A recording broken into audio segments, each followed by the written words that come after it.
Yeah, looks great, don't you think? I think we're very handsome, yes. Use that. All right, wait, we're here once again with Braden Gall. You know him by now, of course, owner 440 Sports, longtime Athlon Sports contributor, the podcast, one of my favorite podcasts out there, national ESPN radio host, Braden. And anything else I'm forgetting? Uh, no, father of two girls, softball, U6 softball coach, um, music connoisseur, nerd. I don't know. No, if that works. That's great. It's good to see you, man. How are you? Hey, I'm doing good, man. And I tell people each time they come in here, I try to get the setup a little bit better each It time. does. Yeah, it's great. You're like my guinea pig each time. We're getting better and better at Got this. a shot at my weight. No, not at all, not at all. But man, I can't thank you enough for coming in. And I think we're going to do something a little special on this one, right? So Yeah. we're going to do half the show here. Obviously you're listening to it now, that SEC podcast. If you want the other half, you got to go listen to. You can put it on Fringe Element. Yeah, let's go fringe element. I think it's a great idea. I've obviously been a big fan of what you guys have been doing. So, yeah, let's do the West here. Let's do the East on fringe element, and you got to check them both out to get all the answers. Exactly. All right, so we're gonna. This is the show topic. I've come up with over under win totals projected. I mean, these are not out officially yet, but I'm pretty good at this. So I have, you probably assume all these numbers I'm going to throw at you here, and then Braden and I are going to discuss over under for each number and the confidence level we have in that. So does that all make sense to you? Yeah, expectation setting, right? Yeah. In the middle of spring practice, for sure. Yeah, it works. Exactly. So, like you said, we'll do SEC West here. Just go in alphabetical order. Alabama, right off the bat.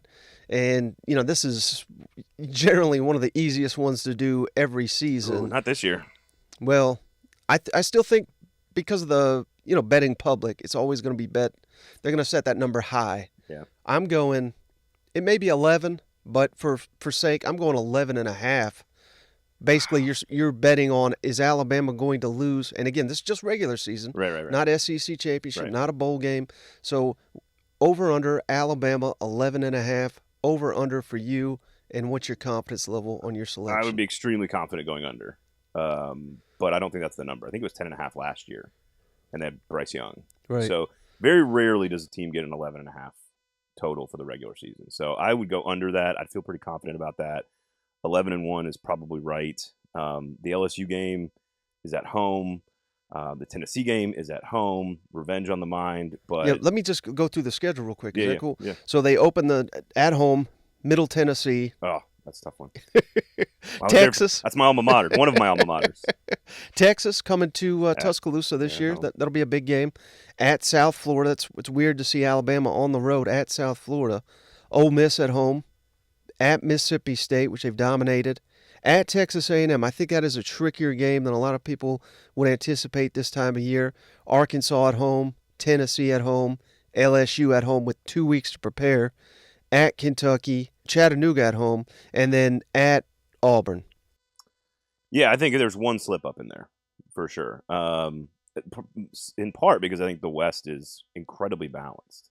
Like I think and it's not that different in the East except for Georgia makes it all imbalanced. Like the 5 or 6 teams, and we'll get to that, of course. But I think the gap between Mississippi State, Arkansas, Ole Miss, Auburn's going to be improved, and we'll get to all these teams specifically. But to suggest that Alabama right now, with a new starting quarterback and some of the same questions, I think some of those questions will be answered. I think the offensive line will be better. I think the receiving core will be better. But 11-1's 11. Like 11-1's a great season. You probably win the West, and it means you've gotten revenge on LSU and Tennessee. You get you get all the big games that you struggled in last year are all at home. So I'm with you. They slip up once, and maybe it's at A&M. Maybe it's at Auburn. You can't ever write that one off. But 12-0 seems unlikely with this particular roster. Breaking in new coaches too, I would go under. But again, I'd be interested. It would be fascinating to see what Vegas puts out. They might put out 11 and force you to take the 2 losses or the undefeated.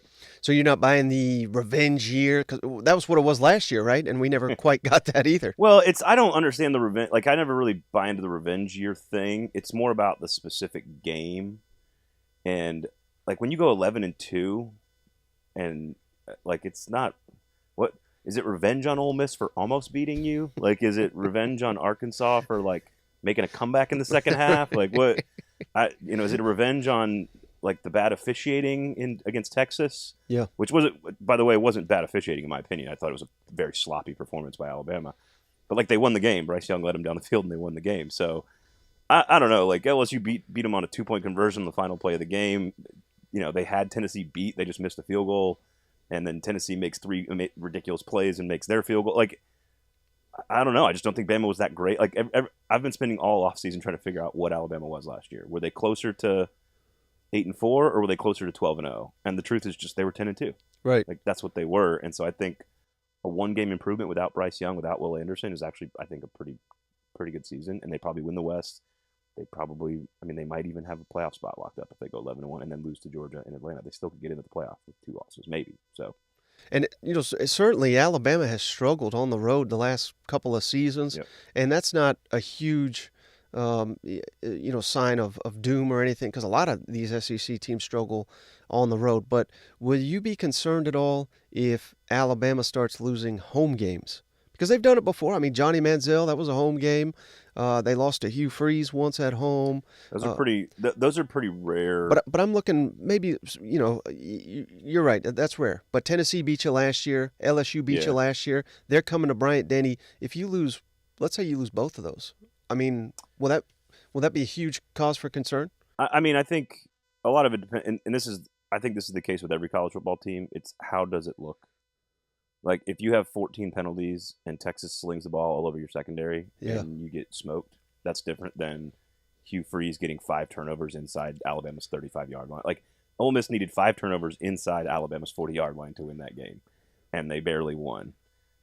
They needed Manziel to do the most ridiculous things in the history of like quarterbacking in Texas A&M to win that game, right? Like even the play itself that we all know in our head immediately when we think about that game is the play that we think of, and that's just absurd. So I think it's how it happens. Like again, I think that's what Tennessee fans don't want to admit it, LSU fans don't want to admit it, but like Alabama was dead even with you last year, both of those teams. Mm-hmm. It was a 50-50 game. The teams were dead even. I thought Bryce Young was the better quarterback than Hendon Hooker in that game.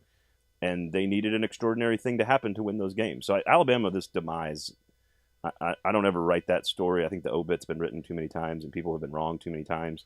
Alabama's going to be fine. If they're losing games ugly, cause for concern. If they're losing games because somebody does something extraordinary, it doesn't. That's I think we're all refreshed that it was LSU Georgia in the championship game last year. Like I think we all kind of look forward to something new, something different. And right now, the SEC is as positive as I can ever remember. All 14 teams, fan bases are happy right now, which is absurd. That's never happened. And like we're going to go to media days and everyone's going to be happy and excited about their team. I'm like, even last year, Auburn was kind of pissed, but we knew they were going to fire Harsin. So like, right. That one didn't really count. But like, it's 2 years in a row where everyone likes their coach. Like, what are we doing? Well, let me ask you one last thing on Alabama, Texas, because I don't follow them as closely. I'm starting to get more and more into it. But will they be a better team, do you think, than they were last year? More seasoning, another year in Sark's system, another year to develop the line of scrimmage. How tricky of a game could that be week 2 of the season? Very tricky. In fact, I think I would say the 2 teams most likely to beat Alabama might be Texas and Texas A&M. One, because Texas is very early in the season, and 2, because A&M's at home. The A&M, they play in College Station. Right. I think so. They played a lot of young players on that line of scrimmage, a lot of high-level recruits on that line of scrimmage on the offensive line. They're going to be much better. They got 2, not just one star quarterback now, but 2 guys. Arch is going to push Quinn. I think Quinn's going to start the season and play for most of the year. If Arch Manning is Trevor Lawrence and he pushes him out, that means Texas is even better. So like it's one of those where like if the backup 5-star freshman wins the job, it's not a bad thing. It's a great thing for your team. But in the meantime, Quinn Ewers needs to show how he played in that Alabama game in the first half. That needs to happen all season long for him to sort of realize his potential. But even losing Bijan Robinson, like that team is loaded. Sark is maybe the best offensive mind in the game. They've recruited really well. They will be the overwhelming favorite to win the Big 12 this year, which is sort of like a be careful what you wish for. Like we've touched the burner too many times. I put my hand on the burner too many times with Texas that I don't pick them to do anything. But on paper they are the best team in the Big 12. So on paper that could be a very dangerous game because there's a lot more continuity with Texas than there is with Bama. Mm-hmm. But Bama, we know the depth, we know the talent, we know the location of the game and everything. So it is fun to think about that game because that is a really interesting contest early in the season for sure. All right, how about Arkansas? Let's go down the schedule real quick here. It's much more manageable than it has been under Sam Pittman, I think his entire tenure. Open against Western Carolina at home, Kent State at home, BYU at home. Now this next 4 is really tricky. At LSU, A&M, that's of course in Arlington, at Ole Miss, at Alabama. Ooh.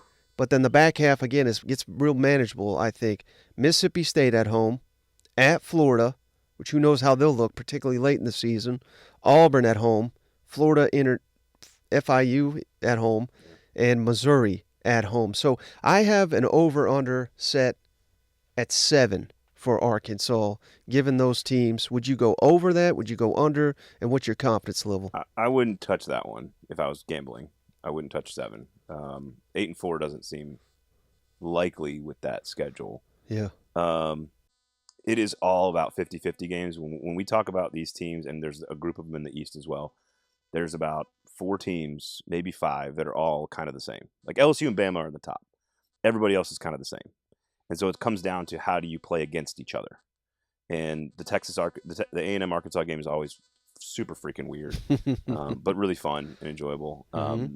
Missouri's another weird one for them. Yeah, like Ole Miss Arkansas is always weird. Like there's just crazy stuff happens in these games. It's because they're so balanced now. The question I have about Arkansas, because KJ Jefferson is probably the best quarterback in the conference today at this time. He might not finish the best quarterback in the conference, but what's interesting is Sam Pittman has his first real challenge on his coaching staff, and I think Dan Enos is good for a year with KJ Jefferson. I don't know if he's the long-term answer. I think you could argue he's an upgrade on Kendall Briles. I don't see the defense getting better, although I like the hire. I think that the guys they brought in to run that defense, I think, are pretty good names. That they're just young. They're just sort of kind of on the up and up. The defense had some major holes. They had some injuries last year. They're going to run the ball. You got Sanders and Jefferson in the backfield. I like the team, but 7-5 seems right. I think you're probably right to put it there. If it's 7.5, I would take the under. If it's 7, I wouldn't touch it. I don't feel confident about that because that team could be, if things break right, the coaching staff clicks, Jefferson stays healthy, they can beat a lot of those 50-50 games. They can win a lot of the 50-50 games, which is Auburn, Ole Miss, Mississippi State, A&M, right? Mm-hmm. They had a weird non-conference schedule last year too, some tough games, and they have a weird non-conference schedule this year. That BYU's not an automatic win. Like that's a game you have to fight to win. And so, I don't know, 8-4. I'm not confident. So I think that number's about right. I think 7.5 is going to be the number for a lot of teams in the SEC. But having said that, you already said it. KJ, maybe the best quarterback in the SEC. I think he is. Yeah, I mean, right now I'd rank him number 1. Yeah. Maybe that makes you lean a little bit more towards the over because if you got the quarterback edge, I mean, we overrate that, and they get all this blame. I get it, but hell, I'd rather have the best quarterback in the SEC than not. Well, I think it depends. This is the reason I said I think he's the best right now. Is there's a chance 4 or 5 guys could go from question mark to star this year. Connor Wigman at A&M, either Carson Beck or whoever wins the Georgia job, frankly. Ty Simpson could be a superstar and could be the best quarterback in the league by like week 5. We just don't know. And we know you love Joe Milton. Joe Milton could have is probably gonna have his best season and could absolutely be a star by at the end of the year. So we just don't know. Right now, Jefferson is the best quarterback in the conference. Is he? Again, the way he plays, which is so much fun to watch, it's a hard way to play that. Like you got to be Cam Newton to play that style of football at quarterback in the SEC, and that's a pretty rare set of skills because like he finishes runs downhill, which is fun. It's fun to watch. It's not good for your body in the conference, and so he's got to stay healthy. And if he's healthy, and Enos can kind of flush out the passing elements of his game and make him a better passer, We know they're going to run the ball really well. The question is, can he add the other elements and stay healthy? And if they can they get to 8-4, 9-3? Maybe.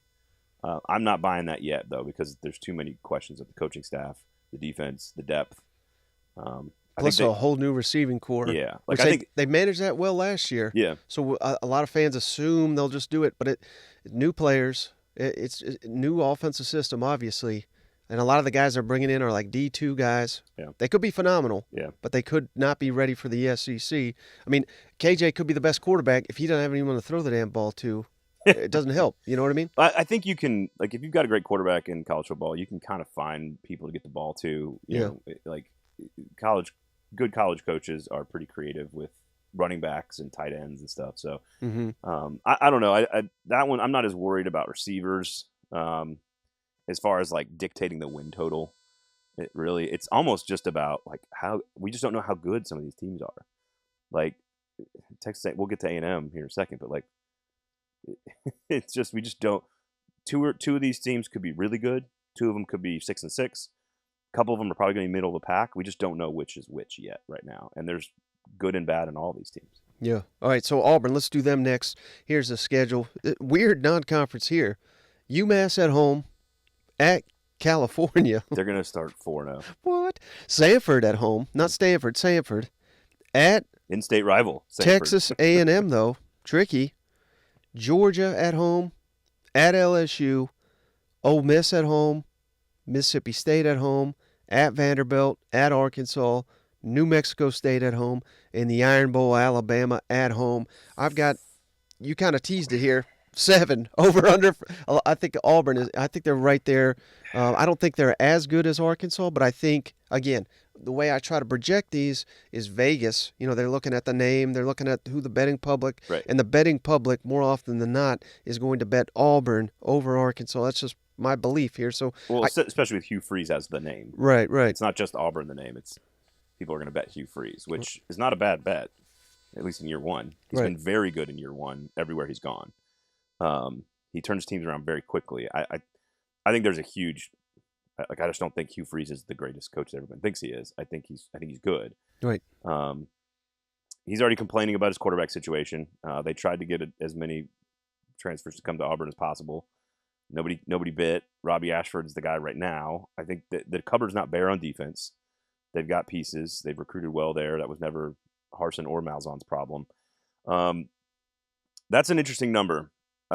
I love the fact that Hugh Freeze's first SEC football game returning to the conference is going to be against Bobby Petrino and Jimbo Fisher. I just think that's freaking awesome. Somebody might die on the field. I don't know. Like, it's just at the hands of a coach. I don't know. Like, it's an awesome game. They're going to pull some upsets. They're going to get some people that they're not supposed to. Does that? I wouldn't touch 7 on that one either. I think 7-5 is about right for Auburn. That's clear improvement and a clear trajectory that is the right direction. If they had landed somebody in the portal to play quarterback, I might feel different. Like if Devin Leary was at Auburn, which I know wouldn't fit Hugh Freeze's system, but just for example, I might think differently about this team.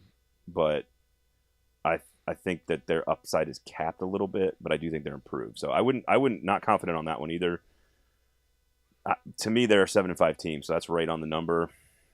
I know I'm supposed to have a take and have an opinion here, but I wouldn't bet that one either. I'd probably go, like, if you're telling me 6 or 8, yeah, I'm not betting 8 wins for Auburn. Well, shout out. I don't want to bet 6 either, though. Shout out cousin Shane. He got this in my head, and now I can't get it out. You know, let's just assume that they lose on the road at A&M because that's a tough place. Georgia, no one's going to be picking Auburn. LSU, weird place in the schedule too for that game. Just won the West. I mean, I think it's safe to assume LSU probably gonna win that one. Who knows? Ole Miss, Mississippi State, but you could. Let's give you the Mississippi State just for argument's sake here, because here's where I'm really getting the final games here at Vanderbilt. Well, at Arkansas, it's not a gimme, but let's say you beat Arkansas, you beat New Mexico State, you got the momentum going into that Iron Bowl, and if I'm an Auburn fan, that's what I'm hoping. House money, you got 7 wins going into the Iron Bowl on a 3, possibly 4 game winning streak. And my God, if you beat Alabama, oh yeah, people go nuts. Then next offseason, I mean, we are going to be crowning Auburn, and I think that's the perfect spot. You should not be. I swear to God, Braden. What are you taking? Auburn fans are telling me, "Can we win 10 this year?" And I'm Oh like, my "Whoa, God, whoa, stop. whoa, whoa, whoa!" Don't. That's not the goal. The goal is Listen, improvement. there's a lot of good places to drink on the plains, but y'all need to chill out. Be competitive in some of these big time matchups. That's the goal this year. Yeah. Try to get on a winning streak. Try to beat. I mean, try to win the Iron Bowl at home. Crazy things happen in No, that. that's a totally winnable game. Like if worst case scenario for Alabama is, they have a quarterback who's good but not great yet because they're inexperienced. They still have some sloppy problems. Yeah. They still have some discipline problems, some penalty problems. They're not good on the road, which is all stuff that's happened the last 2 years. Yep. And Auburn finds their quarterback, and all of a sudden they win a couple games in the end. Those two teams could come into that game very differently. Yeah. In very different headspaces. And sometimes that doesn't matter in that game. You kind of throw it all out the window anyway. I mean, again, Bryce Young had to, one of the greatest Iron Bowl performances in history was the best quarterback in Alabama history against the worst Auburn coach in Auburn history, and they almost won the game. Right. This is what makes the Iron Bowl so great. And they needed spectacular things from Bryce Young to win that game. And again, that was a team that won the SEC, played in the national championship, and a coach who everyone hated. So Auburn. To answer your question, I'm smashing the over. Auburn's going over. All right, I like it. I like that conviction. All right, next we got LSU. Somewhat of a tricky schedule. Ooh. Open the season against Florida State in Orlando. That is a huge game. Grambling State at home. Nice little bounce back. At Mississippi State. Cannot overlook that matchup. Arkansas at home. It's weird to see LSU Arkansas in September. At Ole Miss. At Missouri, another potentially tricky game. Auburn at home, Army at home, at Alabama, but you got 2 weeks to prepare. Florida at home, Georgia State at home, and then the finale, A&M at home, but they smoked you last year. Revenge tour? Yep, over-under for LSU. This might be a little low, but I think this is fair. 9.5. That's where I'm setting it. Because of that Florida State game. Otherwise, I think I'd probably have it 10.5. If it's 10, I would go under 10. I think 10 and 2 is right. So I guess I'd have to go over. Over 9.5, yeah. If you told me I hammered the over on LSU last year. I was very high on LSU all offseason. I said, this team is going to be much better, much quicker than people think. Did I pick them to win the West? No. I can't brag about that. I don't have the receipts for that. But I do have lots of receipts that this LSU team was going to elevate quickly to a certain place under Brian Kelly because he is that good of a coach. And now he's got better players than he ever had at Notre Dame. I would go over 9.5. I think you're right. It's the Florida State game because those are both probably preseason top 10 teams. They're probably like preseason 8 and 9. I mean, they're really even teams. Jordan Travis is a really good quarterback. Florida State's clearly rising up the ranks. And that game was way better than people realize. And Jaden Daniels did not play well in that game at the start of the season. And they were within one play of winning it. So I think LSU is real salty. They are extremely well coached. They're adding talent. Just like the cover wasn't bare when he got there. Recruiting wasn't the problem at LSU. So I think they're a top 10 team the entire season. Any concern that they exceeded expectations? No, hardly anyone saw them coming. Now the expectations are there. I mean, the expectation is not only to win the West, but to get to a college football. I mean, Brian Kelly said, I'm down here to win championships. Right. And I think look, if knuckleheads like Les Miles and Coach O can win national championships, then so can. I mean, the last 3 coaches at LSU have won a national title. So there's no reason Kelly's not going to be able to do it. So I think what's really weird about LSU is 10 and 2 and losing the division because you lost the Bama game is technically a step forward and a step back for LSU, which is interesting, right? Because they weren't a great team. They were not an elite team last year. They had a great 2-point conversion call against Alabama. They got their ass kicked by Tennessee at home. Mm-hmm. Like the Florida State game also could have gone the other direction. They could have won that game. So they kind of they were close to 10 and 2. The A&M game was at the end of the year. They'd already kind of clinched, and that was kind of weird. I'm so glad the SEC is keeping that rivalry permanent. It is the most undervalued rivalry in all of college football. There's so much hatred and history between LSU and A&M that people don't realize. It goes way, way back for baseball and Katrina matters to A&M because all the people that were displaced from Louisiana into the Houston area. So like there's overlap of fan bases, the I-10 corridor. Like it is a great game, and it's why crazy things happen in that game. It's why they lost to A&M last year. I just think Brian Kelly negates all of that. I think he negates all of the sort of like we surprised you last year and we're not going to surprise anybody this year. I think that's because Brian Kelly's a badass. Like I think he's a good coach, and so it's also one of only two places in the entire conference that has its quarterback and coordinator returning. There's only two of those in the entire SEC. Vanderbilt's the other one. So to have their coordinator and Jaden Daniels back, and to improve the roster around them, and to keep like Mason Smith is going to be back healthy, who's arguably one of the best defensive players in the country. I just think they're set. I don't think they're going to beat Bama, and I don't think they win the West, but I think they're a top 10 team the entire year. Any concern that they're, I don't want to say dependent on the transfer portal, but last year, understandable, new coach, new system and everything. You bring in a ton of guys. They've kind of done it again, particularly on the front seven, some secondary players. Or do you think maybe they're hitting it right to where they already got a good roster and they're just shoring up deficiencies? Because I know you've questioned Lane Kiffin. Can he do it? Kiffin maybe does it on a little bit different level, though. Yeah, I think it's different at LSU. I think you can do it at Ole Miss and achieve Ole Miss standards. You have to do it a little differently at LSU because you have to achieve LSU standards, which are national championships, and they recruit significantly better. Like just in general, their classes, their depth, 1 to 85, is just going to be better than Ole Miss almost all the time. So the depth at Ole Miss and the defense is the question. I think actually that's going to be better this year. But I think, again, I mean, like, Harold Perkins might be the best player in America. Yeah. Like, full stop. Might be the best football player in and college he may football. not even be the best defensive player on that team. In the front seven. Again, Smith might be better. Right. But, like, they are sick. They're going to be sick. Like, they're good. They got the quarterback. They got the coordinator. They got the defensive front. They got the talent. They got the head coach. It is all there. I think they lose a couple times. I would take the over 9.5. I feel pretty good about that. But, again, I wouldn't – there's not many numbers you've thrown at me so far where I would, like, be like, hammer that, except for the under Alabama 10.5 or 11.5 because I don't think that'll be the number. But I would go over.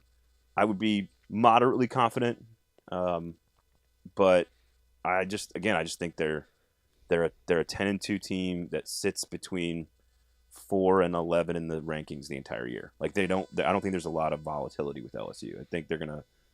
That's what Brian Kelly brings you. It's what Nick Saban brings you. Kirby. These guys bring this level of consistency every single Saturday, and I think that's what LSU's been missing. And I think we saw the first phase of it last year, and we're going to see another phase this year. Any potential hiccup, though, with the quarterbacks? Let's say Jaden Daniels, you know, he was great last year, but let's say skinny dude, man, needs to eat some of the bolognese down there, man. He needs to get some of that hollandaise in your bones, kid. Let's say he does not progress much at all, while Garrett Nussmeier does progress. Could that be an obstacle, perhaps, to having a special season? It's possible. I mean, similar to what we were talking about with KJ Jefferson, if his running style is if Jaden Daniels doesn't learn how to fall well, which I think is a skill in football. Like there's guys that know how to fall well and they avoid hits and they know how to get tackled. And then there's Robert Griffin, like guys that just don't know how to fall, who just like take the worst hit possible every time they run the ball. And Daniels sometimes knows how to get down and get away, and sometimes he puts his shoulder down and he's just not a big dude. Like he's a very small guy. And Brian Kelly like wanted him to throw interceptions last year because they were like, dude, throw the ball more. You've got to operate within the framework of the offense. And so he's so protective of the ball. Like, again, I think his true freshman year at Arizona State, he had 17 touchdowns and 2 interceptions. Like, he's just very protective, but it's because he tucks it and runs too soon. And so is there an evolution of his game? Possibly. Is Nussmeier better at sort of operating the passing part of that? Maybe. I don't think Nussmeier gives him the better chance to win. And that's where Daniels sort of has that innate ability. And you saw it in the second half of the season. Like, he got better in the offense because, like, against Florida State, it looked like he was completely lost. It looked like he was half a second, couldn't read a defense, take it and run. Like, that was his only option. And once he got into the 2-minute offense, he was good because that's where that type of play makes sense. But you could see it as the season went along. He started to get more comfortable in reading, going through his progressions and actually making the right throws. So I think he's there. I think he's the guy. Again, only 2 quarterbacks in the SEC return with a coordinator, and Jaden Daniels is one of them. So I think there's plenty of space for Nussmeier to get some snaps and get some reps. Maybe he pushes them in camp, but I imagine Jaden Daniels starts all 12 games. So, all right, how about Ole Miss? Here's their schedule. Oh, love this team. Mercer at home, at Tulane, which could be a very tricky game. Georgia Tech at home, getting that return trip. At Bama. Throughout the records. At Bama, LSU at home, Arkansas at home, at Auburn, Vanderbilt at home, Texas A&M at home. Unfortunately for them, they draw Georgia, and not only that, but in Athens, Louisiana Monroe at home, and the Egg Bowl on the road. So this is another one. 7.5. I'm going to half for Ole Miss. I think they get a little bit more respect here, but that makes it easier to go under, I think. Thanks for the half. I appreciate that. I like Ole Miss is just utterly fascinating. They are just like, as long as Kiffin is there, they're going to be interesting because now he's got three quarterbacks, but we don't know who he's got. Mm-hmm. We know what Spencer Sanders is from Oklahoma State because he started 43 games. We kind of know that Jackson Dart is not his favorite because he's not. I always thought Jackson Dart just wasn't accurate enough to run Kiffin's offense. You need quick, decisive accuracy. Is that Spencer Sanders' game? I don't know. No, I've been on record. I think Walker Howard eventually is the starting quarterback. I think he's the starting quarterback at some point. And I don't know when that is. If they go down to Tulane and struggle, and that is absolutely possible, Tulane is very good. They're not going to be as good this year as they were last year, but they will be the highest-rated G5 team in the preseason. So that's arguably the toughest Group of 5 game in the entire country. And it's going to be their Super Bowl, having an SEC team come in, you know? Well, and there's a lot of overlap with Ole Miss and New Orleans. Just there's that whole Manning thing. There's just a lot of kind of cultural ties between those two places. Also, two of the greatest places like in the South, New Orleans and Oxford. They could lose that game. I will go under on that because the defense. I think the defense gets better under Pete Golding, but I don't think they're there. I just don't think they're there yet on defense. Well, here's the thing I was saying about their defense the other day. Yeah. They don't need an elite defense. No. They just need an average SEC defense. And I feel confident that Pete Golding can deliver that. I don't know if he's got the players, so maybe that's not fair, but I think he's a major upgrade compared to what they've had. I agree with that. I think, the other thing is they were one bad call against Kentucky away from hitting the under last year. Their schedule was so easy at the beginning of the year. They won every game, and then they lost almost all the games we thought at the end of the year. And that was, they kind of were they are what we thought they were. Like a really questionable defensive team with a good offense replacing all of its best players from the year before, off of a historically good 10-2 Ole Miss team. And I still don't think they've answered a lot of those questions. I think they're better on defense, to your point. I think it's absolutely valid. I just think until we have some clarity at quarterback, and if Walker Howard is as good as his recruiting rankings say, and he's the guy who's the most accurate passer, then the offense could take some shape pretty quickly and be good. But I don't know if he gets into the lineup until week 4 or 5. He's going to try Spencer Sanders, I would assume, first. And Dart's he already knows he's got Jackson Dart there at a certain level of competitive football at quarterback. He knows where Dart's level is. I think he went for Sanders because he knows Sanders has a higher floor, and then he goes for Walker because he thinks Walker has the highest ceiling. And so it's going to be interesting to see what they do. Quinshot Junkins is a stud. They're going to run the ball. That's what Kiffin wants to do. Again, very evenly matched with Auburn and Arkansas and Mississippi State. I think all those teams, A&M, they're all really evenly balanced and matched. I think Ole Miss has the biggest questions. I would go under. To your point on Walker Howard, though, early buzz I'm hearing out of Oxford, they see a lot of Matt Corral, a young Matt Corral, not 10-win Matt Corral in Walker Howard. So, he is the ideal fit for exactly what they want to do down there. It is all about angles and geometry and pressure and then accuracy and decisiveness. That's what his offense is built on. It's get the linebacker to move here, hit that angle there. And I don't think Spencer Sanders can do that. Sanders is a really nice player, but he got hurt a lot and he turned the ball over a ton at Oklahoma State. Dart clearly showed us, he gave Luke Altmaier the job because he wanted he knows Dart's not accurate enough. Like 55% is just not good enough in Kiffin's offense. Like it needs to be 68. And so I think Howard's that guy. I just don't. I just want to know how long it takes him to get into the lineup. If it's from week one, maybe 8-4 is possible. But like I don't know if they go down there and beat Tulane. Like I just don't know. Oh, hot take Braden over here. Well, I mean, I'm not picking it, but that is the toughest Group of 5 game on. If you picked a game, who's the best Group of 5 team and then played it on the road, it's Tulane. So there's not like at Boise maybe is a tough game.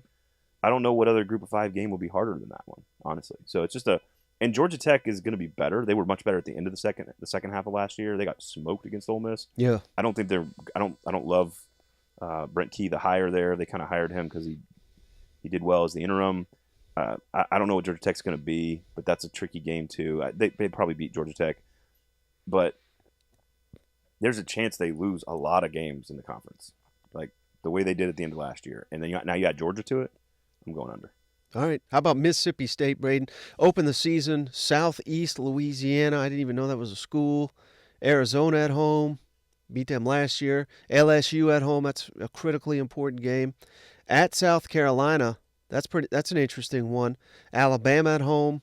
Western Michigan at home. At Arkansas. At Auburn. Kentucky at home.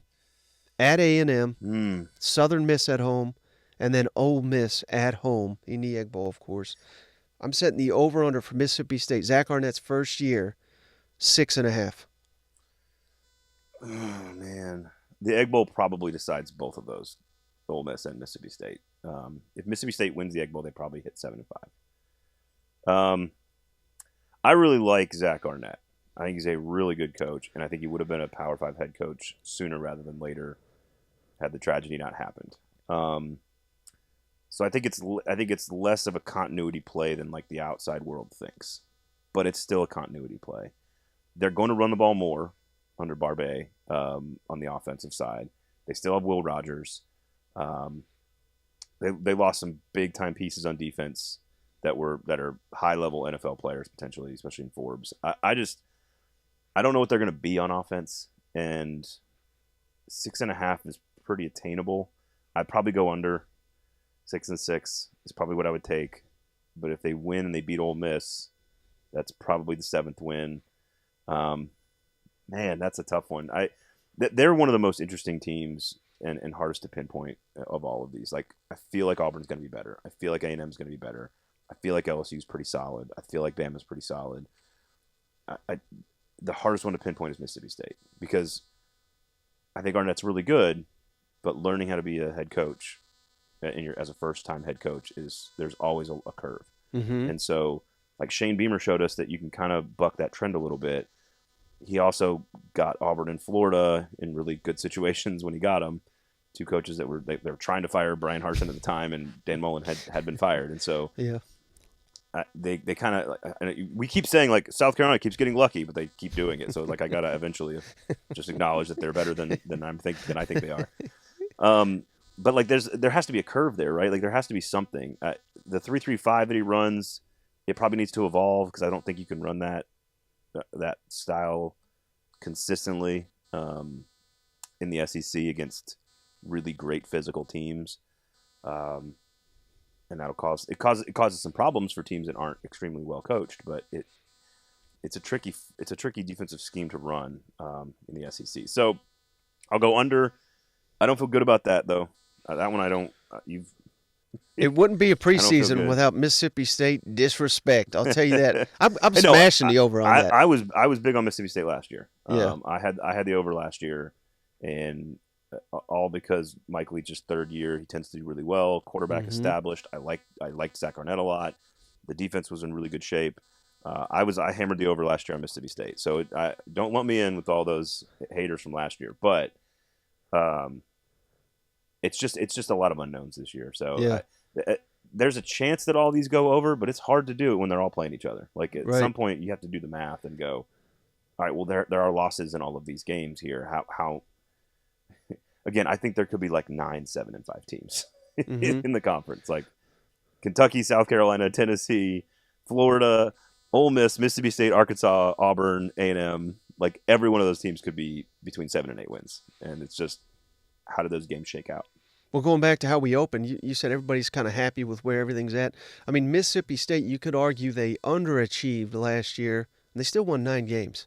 And I believe they've only done that, I could be mistaken, but I think that was only the 9th time in school history. They've been playing football for over 100 years. Almost all of them were Dan Mullen. To win 9 or more. Yeah. And yet, that's the current state of football in the SEC, where, again, if you're I don't want to say historically good, but one of your better seasons of all time, and yet it's still not. I mean, fans were not pissed off, but they were like, man, they let the LSU game get away. There was others, Yep. They could have gotten that 10th win, and it seemed very achievable. But that's just kind of where we're at in the SEC, And I still think that hit. I still think they hit. I think their total was like 6.5 last year, so they cleared the total pretty easily. Right. To your point, like people are. And like Ole Miss, 10 wins the year before. That was the best season in regular season Ole Miss history. So like we are in a bizarrely happy place in the SEC. It is very weird, and it means something bad is going to happen to somebody. And obviously maybe that's not the right phrase for Mississippi State because of the passing of Mike Leach. But I think that somebody has to fall. There has to be we can't all be happy going into this year. Like we'll get to the East, but I like Missouri a lot, and I don't. Somebody has to not be great. Somebody has to not be good because you can't have everybody winning 8 games or 9 games. So Mississippi State has the most questions. The perfect transition to Texas A&M here. Let's run down their schedule. New Mexico at home, at Miami. That's a crazy game. ULM at home, Auburn at home, Arkansas, again in Arlington, of course, Alabama at home, at Tennessee, South Carolina at home, at Ole Miss, Mississippi State at home, Abilene Christian at home, and then finally at LSU. This may stun you, Braden, and I feel like I already know where you're going to go, but the over-under for Texas A&M, I'm setting it 8. I think they're going to get a little bit I'm not stunned by that. More respect than most teams out west, regardless of what happened last year. Yeah, I thought you were going to go like 7 or 7.5, and I was going to pound the over. I hope they are unranked in the preseason. Because then they'll be great. Yeah. If they are like preseason number 19 or 20, I have no clue what they're going to be. It's like exclusively tied to the AP poll. I don't even know, like nothing to do with Petrino, nothing to do with Coach Fisher or the Ross. No, they are getting so much better at such critical positions. Like the offensive line is going to be better. The D line is going to be really, really good. Mm-hmm. The receivers are going to be better. The quarterback is going to be better. The offensive coordinator, like. One of the weirdest spring press conferences I've ever seen in my life. Jimbo Fisher sounded like a coach on a 6-game losing streak. Right. In a press conference where all you had to do is show up and smile. In spring. Every spring press conferences are the easiest press conferences in the world. It's like National Signing Day. Right. We got everybody we wanted. I want one coach to step to the podium on National Signing Day and be like, God, we didn't get anybody we tried to recruit. I would love that. Like, God, we tried for 7 receivers and got 1. Nobody wanted to come to our school. But like that's spring practice press conferences. Well, we're getting a lot of reps for the young kids, man. We're installing the new offense. We could put some wrinkles into the defense. Yep. We love our 2 deep at linebacker. Like it's so easy to give the press conference, and he wouldn't even let the reporter finish the question. Don't say Bobby Petrino's name. You're not allowed to say Bobby Petrino's name in this. And he's like, well, we're going to run the same stuff we always run. We're going to run it right. We're going to run same systems, same formations. We're going to run it. We're going to run. It's got some Spurrier vibe to it, right? Like and then at the very end, he finally just says, "Oh yeah, Bobby Petrino's going to call plays." Like, why don't you just say that, dude? Why is it so contentious already? And like, we already know this is going to blow up sometime, someplace. The question is, how many games do they win before that? Mm-hmm. Because the offense is going to be significantly better. Connor Wigman is really good. I'm all in on Connor Wigman. I think he's going to be great. I think with Bobby Petrino and him and the development of the pieces around him, all those recruiting classes are going to start. They're going to be in the starting lineup now. Those 3 or 4 years have gone by, and those guys are elevating on the depth chart. It's like Texas. You got to learn not to touch the burner, but like I'm doing it again. Like A&M is going to be better this year. Yeah. The question is how much better. And again, when nothing is expected of them, they almost made the playoff. People don't remember this. They were number 5 in the college football playoff rankings 2 years ago. Yeah. 3 years ago. And almost made the playoff. And so, like, The only loss that year, they had one loss, and that was a blowout to Bama. But they are going to be good. The question is how good, how fast. And what's fascinating about it is that it doesn't matter what happens to the offense. Jimbo Fisher's ego can't handle it. Because if they're great, right, he can't take credit for it. He's got to give credit to Bobby Petrino. Mm-hmm. If they're terrible, then it's his fault he hired Bobby Petrino. So it doesn't matter what happens. Jimbo loses, sort of, in his head. Like his ego loses no matter what. Right. And we know he doesn't handle that well. So the question is, and you got, let's throw Steve Adazio and DJ Durkin into the same room. like just go Google those guys. I don't know how that coaching room stays intact for longer than a year or two. And I think it could burn real hot and fly close to the sun style. Yeah. And they could, like, all things break right, 10 or 11 wins is not crazy for that coaching staff. They're that good. But they are going to kill each other. Like, they're going to be at each other's throats all the time. And I just don't know how you sustain that. So it's going to blow up somehow, just like Auburn. Auburn always blows up. The question is, how good are you before it happens? How many wins do you put in the tank before it happens? So I'll take the over. I think A&M's much, much better.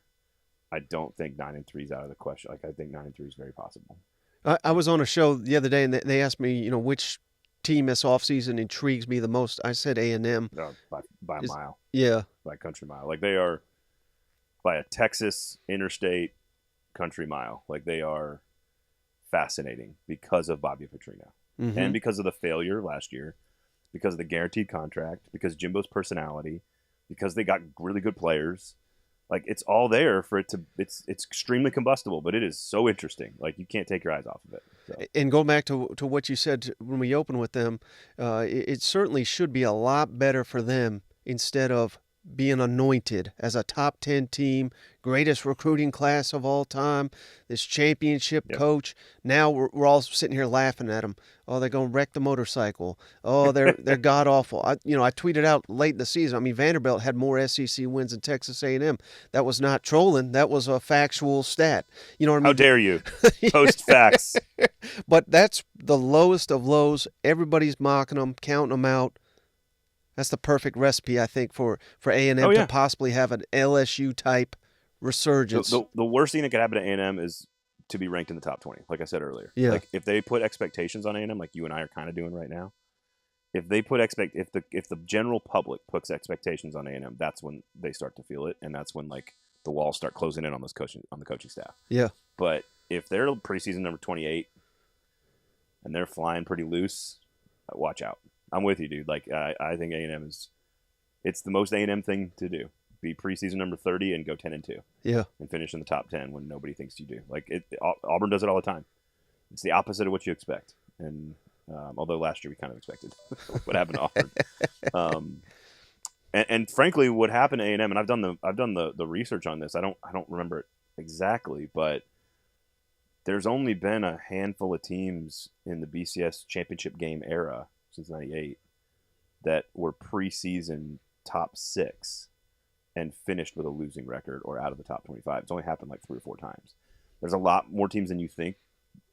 It actually happened, I think, 3 times last year in the top 10. I think Baylor, Oklahoma, and A&M were all preseason top 10 and finished outside of the top 25. So A&M was just higher than everybody else. They were 6th. I think Bama actually did it. Was it 01 when they were like preseason number 3 and they finished like 3-8 or something? I think that was a Shula team, but it doesn't happen very often what they did. Yeah. So it happens about once every 2 or 3 years, and where you get a top 6 or 7 team that just poops down its leg.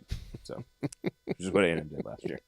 Well, that's a good place to end it. Braden Gall, of course, if you want to hear, we're going to do the same thing, SEC East. You're going to have to find that on his feed. Braden, tell the folks where to find all your work and where to find part 2 of this great discussion here. Fringe Element Podcast, everywhere you get your podcasts. You can get to the YouTube page as well, 440 Sports. So how about this? We'll just link to each other in our show notes. How about that? We'll just do that. And is that legal? I don't know.